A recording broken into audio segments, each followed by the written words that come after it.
ஆண்டவரும் உலக இரட்சகருமாகிய இயேசு கிறிஸ்துவின் விலையேறப்பெற்ற நாமத்தினாலே परमेश्वर उद्धार करता यीशु मसीह के नाम से எல்லாருக்கும் அன்பின் வாழ்த்தை தெரிவித்துக் கொள்கிறேன். आप सभी को प्रेम से अभिवादन करते हैं. நல்லா இருக்கிறீங்களா? आप सब खुश हैं क्या? கர்த்தருக்குள்ளாக சந்தோஷமா இருக்கிறீங்களா? परमेश्वर के अंदर आनंदित हैं? வேத வெளிச்சத்தின் தியானத்தின் மூலமாக वचन दीपक के रोज के ध्यान के உங்களை अनुसार சந்திப்பதில் आपसे मिलने में நாங்கள் எண்ணற்ற மகிழ்ச்சி கொள்ளுகிறோம். हमें बड़ी आनंद होती है. நாம் இன்றைய வார்த்தையில கடந்து செல்வோமா? हम आज के वचन की ओर जाएंगे. இந்த மாசத்தின் கடைசி நாள்ல வந்து இருக்கிறோம். इस महीने के आखिरी दिन में हम आए हैं.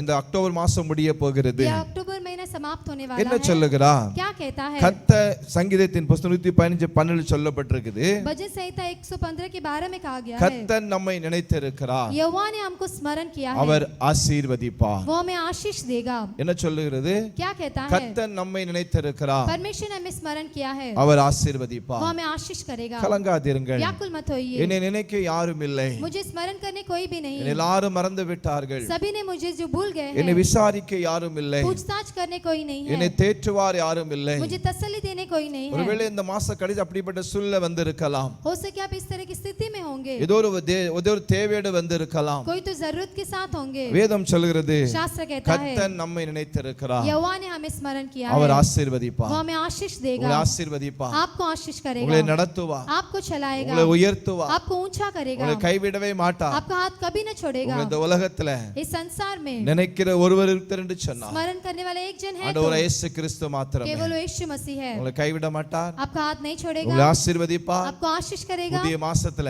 इस नए महीने में புதிய பலத்தோட नए बल के साथ புதிய கிருபையோட नए अनुग्रह के साथ புதிய உற்சாகத்தோட नए उत्साहित के साथ பிரவேசிங்க. प्रवेश कीजिए. வாழ்க்கை கர்த்தர் மாற்றுவார். परमेश्वर आपके जीवन को बदलेगा. ஜெபிக்கலாமா? प्रार्थना करेंगे. அன்பின் பிதாவே நன்றி செலுத்துகிறோம். प्यारे पिता आपको धन्यवाद करते हैं. உம்முடைய கிருபையுள்ள வார்த்தைக்கு உமக்கு ஸ்தோத்திரம். आपके अनुग्रह भरे वचन के लिए धन्यवाद. கர்த்தர் நம்மை நினைத்திருக்கிறார். यहोवा ने हमें स्मरण किया है. அவர் वो ஆசீர்வதிப்பார். आशीष देगा. பிள்ளைகளை நினைத்து बच्चों को स्मरण करके ஆசீர்வதித்து आशीष करके உயர்த்தும் ऊंचा कीजिए. மகிமையான காரியங்களை செய்யும். महिमा के कार्य அவருடைய कीजिए. செய்ததற்காக நன்றி. वैसे ही किए धन्यवाद. இயேசு மூலம் ஜெபங்களும் நல்ல பிதாவே. यीशु के नाम से मांगते पिता.